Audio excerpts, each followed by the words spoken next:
की हिम्मत थोड़ी सी कमजोर पड़ने लग जाती है। ये वही पड़ाव था। ये यात्रा को 1 महीने के लगभग का समय हो गया। आज 15 अगस्त है। साथियों का ये आग्रह था कि मैं भी आपके बीच में आऊं और जिन सज्जन का ये है वो मेरा उनसे आग्रह कि इसको अपने कब्जे में कर लें। समय खराब है। उत्तर प्रदेश में ऐसी सरकार है कि कहां चोरी हो जाए, कहां लूट हो जाए, ये भी नहीं पता है। कभी कोई आपका यही चुरा ले जाए, इसका भी नहीं पता रहेगा। बाद में आप रोते फिरोगे।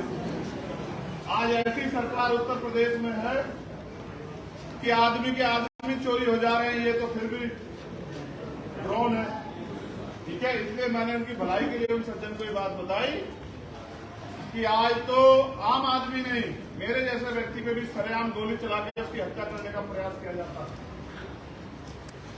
घर से निकला हुआ कोई भी शख्स सुरक्षित वापस आ जाएगा, इस बात की गारंटी आज उत्तर प्रदेश में नहीं। ऐसा माहौल जहां मुख्यमंत्री जी बड़े बड़े दावे करते हैं कानून व्यवस्था के, वहीं इस देश के शोषित वर्गों में स्पेशली चाहे दलित हो, पिछड़े वर्ग के हों, मुसलमान हो, आदिवासी हो, जैन हो, सिख हो, बौद्ध हो, ईसाई हो, महिलाएं हो, किसान हो, मजदूर हो, आज उनके हक अधिकारों पर डाका पड़ रहा है।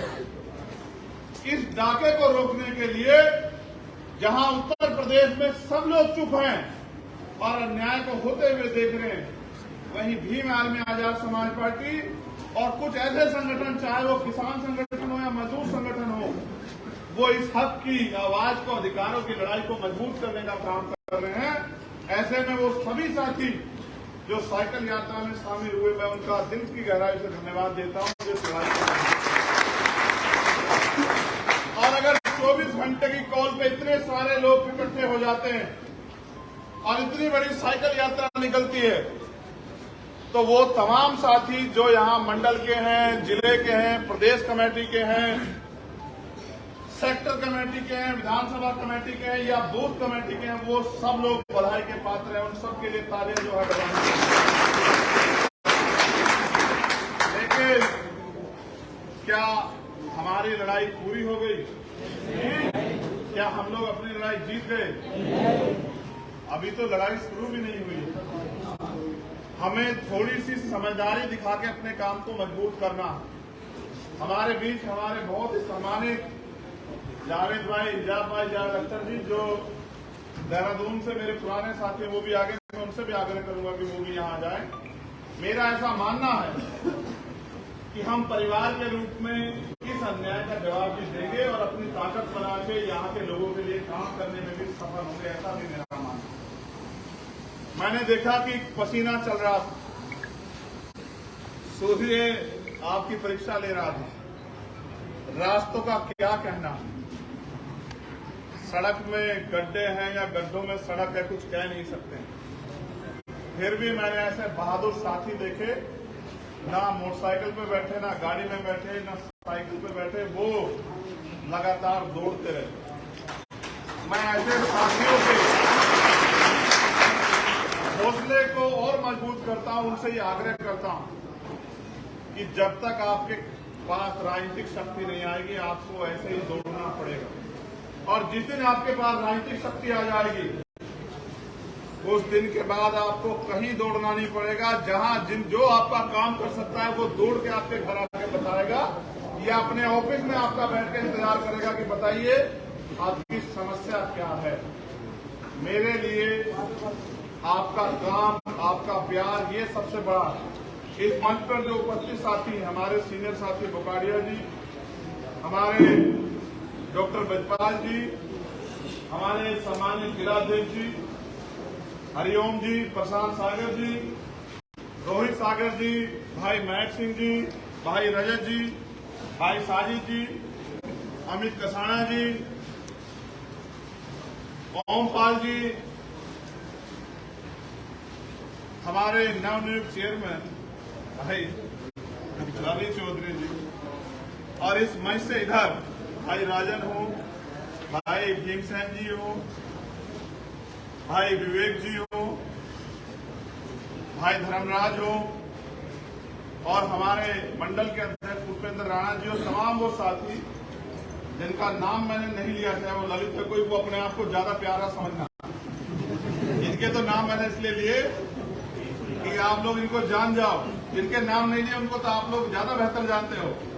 तो मैं सभी साथियों का धन्यवाद करता हूँ। गर्मी बहुत है, मैं आपसे जो भी कहना चाहता हूँ, हमारे किसान यूनियन के साथी बैठे हैं उनका भी बहुत बहुत धन्यवाद। लेकिन मैं उनको भी ये कहना चाहता हूँ कि हर सरकार के आगे आप दफ्तरों में फाइल लेके खड़े रहते हैं। सरकारें बदलती, आपकी समस्याएं नहीं बदलती। आपको अपनी समस्या का पूर्ण अगर हल चाहिए तो अब किसान बन के आगे के समय में वोट करना, ना जाति पे करना, ना धर्म पे करना, ना किसी और चीज पे करना, किसान बन के वोट करना, आपकी समस्याएं हल हो जाएगी, मेरा आपसे वादा।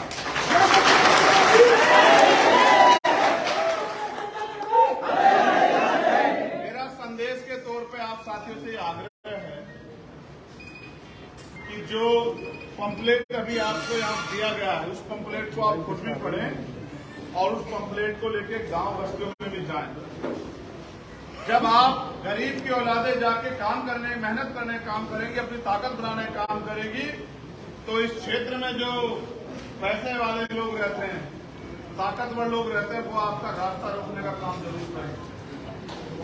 और क्योंकि वो साजिश कर सकते हैं, आपके आगे मेहनत नहीं कर सकते, आपकी मेहनत का मुकाबला नहीं कर सकते, उस समय आपकी समझदारी ही आपको आगे बढ़ाएगी। इसलिए अपने लक्ष्य को ध्यान में रखते हुए, जैसे आज हमारा लक्ष्य यहाँ पहुंचना था, उस रास्ते में कितनी परेशानियां आई, उनको हमने नजरअंदाज किया और हम लगातार बढ़ते रहे। ऐसे अपने लक्ष्य को ध्यान में रख के अपने अपने क्षेत्रों में जब आपके यहाँ ये सामाजिक परिवर्तन यात्रा, साइकिल यात्रा आए, तो बढ़ चढ़ के उसमें हिस्सा लें और अपनी पार्टी के एजेंडे को, अपनी पार्टी की पॉलिसी को, अपनी पार्टी के जो लक्ष्य है कि अगर हमें अवसर मिलता है तो हम किसानों के लिए क्या करेंगे। जैसे हमने मांग की थी दिल्ली में कि प्रधानमंत्री जी 6,000 रुपए किसान सम्मान निधि देते हैं, हम मांग करते हैं कि 24,000 रुपए किसान सम्मान निधि किसानों को दी जाए।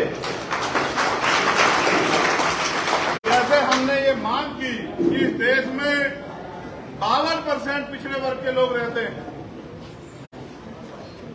जिनकी आबादी 52% से ज्यादा है, उनकी हिस्सेदारी 27% नहीं हो सकती है। इसलिए हमने मांग की कि जिसकी इतनी संख्या भारी, उसकी उतनी हिस्सेदारी। इस बात को ध्यान में रखते हुए 52% लोगों को, उनको भी उनकी हिस्सेदारी देने का सरकार काम करे।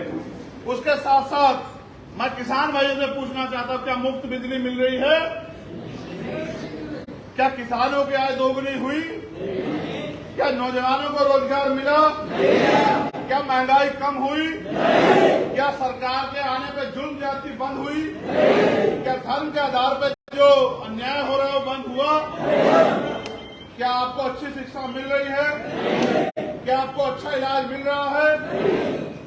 क्या महिला सुरक्षित है? जब कुछ भी नहीं है तो आप इन सरकारों के भरोसे क्यों बैठे हो? आपकी एकता ही इन सरकारों को मुंह तोड़ जवाब दे सकती है। इसलिए मैं इस मंच के माध्यम से, जब हम जाति जोड़ो, समाज जोड़ो की बात कर रहे हैं, तो मैं आपसे कहना चाहता हूं कि जातियों का बंधन तोड़ के इस देश के कमजोर वर्ग के लोग आपको देख के एकजुट हों, तो सबसे पहले अपने क्षेत्र में दलित, पिछड़े, आदिवासी, जैन, सिख, बौद्ध, मुसलमान, ईसाई,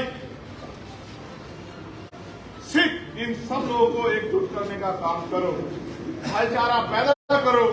आप ये जानते हैं कि हमारी समस्याएं एक है, अगर हमने भाईचारा पैदा कर लिया तो हमारी समस्याओं का इलाज होगा। अगर हमने भाईचारा पैदा नहीं किया तो हमारा इलाज होगा। हमें रास्ता चुनना है। आज इस देश में सारे सरकारी उपक्रम खत्म हो रहे हैं। जैसे सरकारी उपक्रम खत्म हो जाएंगे, मैं अपने लोगों से पूछना चाहता हूं, जो दलित पिछड़े वर्ग के लोग हैं, आपके बच्चों को सरकारी दफ्तरों में कौन बैठने देगा? कहां पुलिस की भर्ती आएगी? कहां टीचर की भर्ती आएगी? कहां पटवारी की, सेक्रेटरी की भर्ती आएगी? कहां 4th क्लास, 2nd क्लास की भर्ती आएगी? कैसे आपके बच्चे डॉक्टर, इंजीनियर, IAS, IPS बनेंगे? कैसे आपके बच्चे प्रोफेसर बनेंगे? और जब आपका व्यक्ति कुर्सी पर नहीं बैठा होगा, जैसे आज के हालात हैं, तो आपकी समस्या को कौन सुनेगा, आपके आंसू कौन पूछेगा, आपका दुख कौन दूर करेगा, आपकी लड़ाई कौन लड़ेगा, आपके आवाज कौन उठाएगा, इसकी जिम्मेदारी आपके पास है। आप अपनी समस्या को भी समझो और उसके समाधान को भी समझो।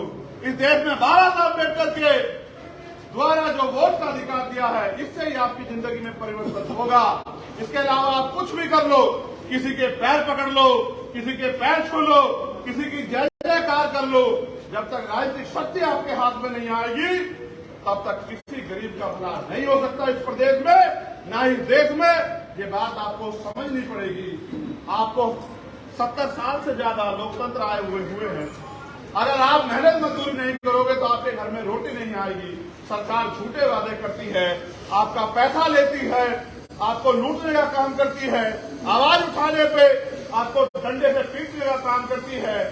चाहे वो बिजली विभाग के लोग हों, चाहे वो एजुकेशन विभाग के लोग हों, चाहे वो सफाई कर्मचारी हों, चाहे वो आशा बहनें हों, चाहे वो आंगनबाड़ी कार्यकर्ता हों, चाहे वो वकील हों, नौजवान हो, अगर अपने अधिकार के लिए कोई गया है तो सरकार ने उनकी बात सुनने के बजाय उनको पीटने का काम किया है। ऐसी निगम्य सरकार को आपको भी वोट की चोट से जवाब देके अपने हाथों को मजबूत करना। आज हम तुम्हारे साथ हैं। ये बताओ, हम तुम्हारे साथ हैं। भाई मैं तो मेरे संघर्ष में कभी नजर आती है तुम्हें? आप ये बताओ, ये धर्मेंद्र जी बहुत जोर जोर से कह रहे हैं कि भैया तुम संघर्ष करो। आप बताओ मैं कम संघर्ष कर रहा हूं? इससे ज्यादा कितना संघर्ष करूं? भाई मैं तो गोली लगने के बाद भी घर नहीं बैठा, और मुझे ये भी नहीं पता कि अगला एक हफ्ता मैं जीऊंगा नहीं जीऊंगा। मुझे तो इस बात का भी नहीं पता। जब मैं आपकी आवाज उठाता हूं तो जो लोग आपको गुलाम समझते हैं उनके मन में बड़ी पीड़ा होती है। हमारे यहाँ कहते हैं कि उनकी छाती पे सांप लौट जाता है। उनको ये लगता है जिनको हम डंडे से जिनकी खाल खींच रहे हैं। कल ये लोग हमारे सामने सम्मान का जीवन जिएंगे। इनको जीवन जीने के लिए कौन प्रेरित कर रहा है? इस आवाज को खत्म कर दो। इसलिए वो लोग मुझ पर गोली चलाते हैं। मैं उनकी सीबीआई इनकम टैक्स से नहीं डरता हूं, मैं उनके एनआईए की जांच से नहीं डरता हूं, मैं उनके झूठे मुकदमे और जेल से नहीं डरता हूं। इसलिए उनके पास आखिरी रास्ता आया है कि वो मेरा मुंह बंद कर दे, इसलिए मेरे ऊपर गोली चलाते हैं। मगर मैं ये जानता हूं कि जिसके इतने प्यार करने वाले भाई हों, जिसकी इतनी प्यार करने वाली बहनें हों, जिसके इतने प्यार करने वाले साथी हों, दुश्मन की कोई गोली उसका सीना खत्म नहीं। मैं तो एक बात जानता हूं कि जब जिस कुदरत ने मुझे जिंदगी दी है और जब तक जिस काम के लिए उसने मुझे पैदा किया, जब तक वो पूरा नहीं होता, आप गोली छोड़ो, मेरे सीने पे बम भी मार देना, वो बम भी डिफ्यूज हो जाएगा। ना तो चंद्रशेखर आजाद कभी डरा, ना कभी डरेगा, और ना ही डर के जिएगा। अगर आप ये सोचो कि इस राजतंत्र में, ये राजतंत्र इसलिए कह रहा हूं जबकि लोकतंत्र है, कि यहाँ पैसे वाले लोग ही राजनीति करते हैं। चुनाव लोग लड़ने के लिए करोड़ों रुपए की जरूरत है। वहां आपका जिनके पास पंखे भी पूरे ना हो, जिनके पास कुर्सियां भी पूरी ना हो, उनकी पार्टी कैसे आगे बढ़ेगी? ये जिम्मेदारी आपके कंधों पर है। एक तरफ पैसे वाले लोग हैं जो हमारे लोगों को खरीदने का काम करेंगे, हमारे लोगों को बाजार में जाके बताने का काम करेंगे कि वो बिकाऊ लोग हैं, और एक तरफ आप गरीब लोग हैं जो मेहनत कर रहे हैं। आपको ये तय करना है कि आपके एक एक वोट, पहले नगीना का, फिर उत्तर प्रदेश का, और फिर आने वाले कुछ सालों में इस देश का भविष्य बदलने का काम करेगी। आपको इस बात का ध्यान रखना है। ये लड़ाई आपकी मेरी नहीं है, ये लड़ाई उन लोगों की है जो आने वाली पीढ़ियां इस उम्मीद में है कि हमारे लोग हमारे देश में हमारे लिए अधिकार छोड़कर जाएंगे। आज जिस तरह से भारतीय संविधान को खतरा है, आज जिस तरह से भारतीय संविधान के होते मजाक उड़ाया जा रहा है, इस समय आपकी आवाज की सबसे ज्यादा जरूरत है। मैं अपने अधिकारी कर्मचारियों का भी बहुत बहुत धन्यवाद देता हूं, उनका सहयोग हमें हमेशा मिलता रहता है। और कुछ ऐसे भी साथी हैं जो पर्दे के पीछे से हमारी बड़ी मदद करते हैं। मैं उन सब भाइयों का दिल की गहराई से धन्यवाद देता हूं जो इसी पंडाल में मौजूद है, और उनके नाम भी लोग नहीं जानते, लेकिन वो बहुत मेहनत करते हैं। मेरी लड़ाई बात एक है